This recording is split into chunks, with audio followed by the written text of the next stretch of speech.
Well, this is really good. I'm here with Claire Pedrick, who is one half of the duo that is Claire Pedrick and Lucia Baldelli. We'll talk about that in a minute. And they together are the authors of The Human Behind the Coach. Do you want to just wave it? I can't find my copy. I'm so annoyed. If you could just wave yours at the camera. There you go. Marvellous. Which is absolutely brilliant book. It's so good. I've been taught so many levels, but it's not just my word for it, because it's just been shortlisted for the Business Book Awards 2024. And what I'm doing at the moment is chatting to each of the authors of each of those 18 books that were shortlisted, finding out a little bit more about the book. So welcome, Claire. It's good to have you here. Thank you. Lucia's on holiday. Of course she is.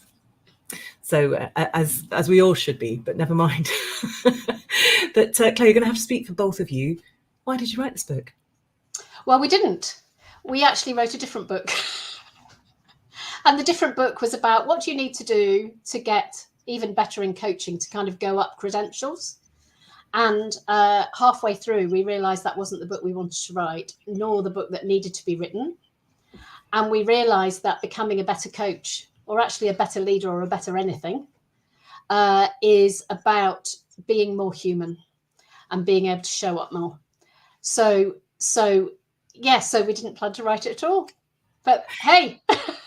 It's so funny, isn't it? Because there's all the feels, and that happens more often than you might think, people, is you get halfway through a book and you go, oh, crap, this isn't the right book. And you wouldn't have got to that understanding and that realization had you not done the work. But you can feel in that moment as though you've just wasted a bit of your life. And of course you haven't. Yes.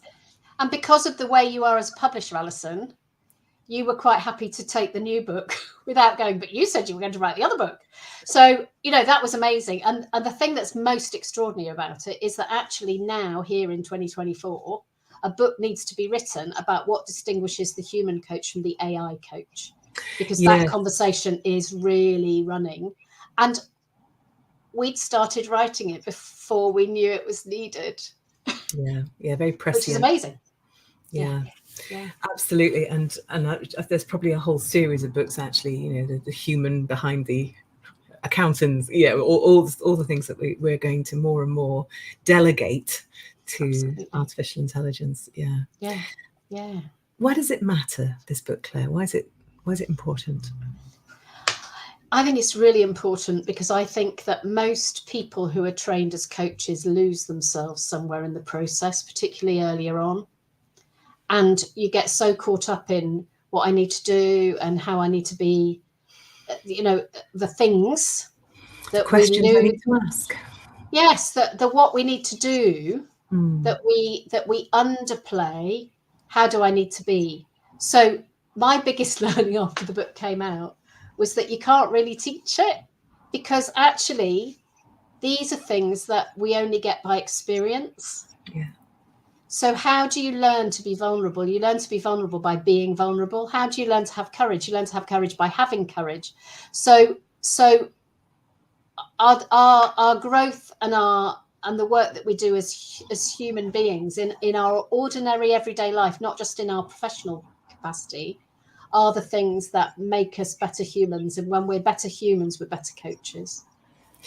And you come from the upper echelons of coaching. You're a master coach, and so is Lucia. No, own it. But actually, there's so many people doing coaching, being coaches as part of their day-to-day, any leader, any manager. Yeah. So I think that distinction that you draw between doing the thing right and leaning into and almost trusting your own humanity, it's a really powerful but hard to take on board lesson, isn't it, for anybody who isn't confident about this stuff?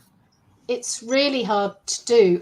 The wonderful thing about writing the book is that I'm now doing all kinds of really interesting podcasts at the Coaching Inn with really, really interesting people. So I've just interviewed Timothy Clark, who wrote The 4 Stages of Psychological Safety. And we were talking about what makes it, none of this is in the book because it's all new learning. You heard it here first.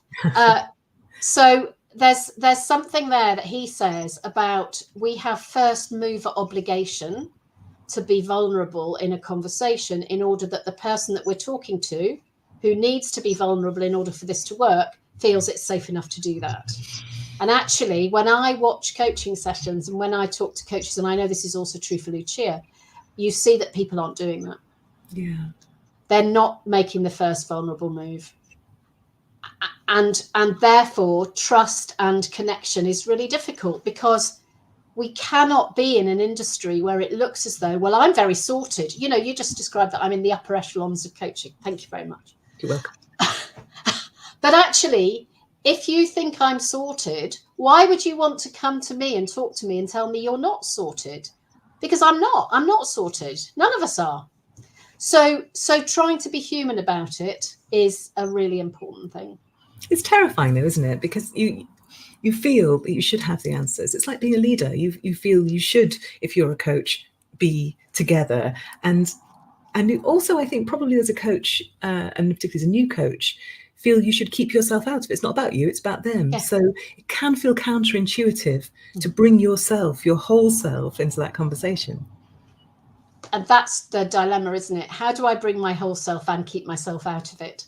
And that is a beautiful inquiry that I think we all need to hold. We could do a bit of exploratory writing on that later. Brilliant. What I really want to know, Claire, is how did you react when you found out you've been shortlisted? Because you weren't in the room with me. I couldn't watch your face.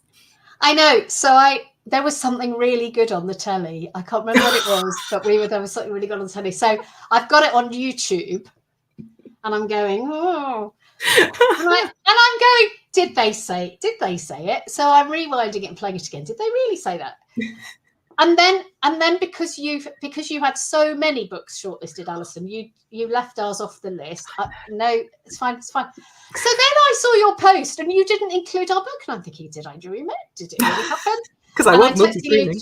I'm texting Lucia and saying, I think we've been shortlisted, but we probably have.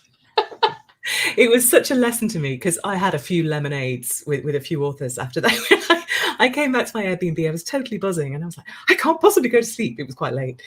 I know, I'll put together a little montage video of all this. So after most of a bottle of Prosecco, I was doing this video, and I was like, really, really bad idea. But I felt it was important to be in the moment and do it. And then, of course, the next morning, I think you'll find you've missed us off. So I had to redo the whole thing. So I'm really sorry. Sorry. But no, it wasn't, because it's like, yes, we have 18, not 17. So, don't apologise amazing. for that. It was just phenomenal. What a night. And the 19th of September is coming up. Do you have glad rags? Glad rags, bling, blingy dress, hotel booked. Marvellous. All I will good to see go. you there. Fantastic. Yeah, you will. Thank you. And if you've been intrigued by this conversation, if you think the book sounds like it might be for you, you can try it out yourself. You can be the judge. We've got all the shortlisted titles, all 18 of them, on the Kindle store for 99 pence or 99 cents, just up until the judging day. So good luck for the 19th of September. Thanks for writing this book. Thank you. And thanks for your time today. Well, thank you for inviting us.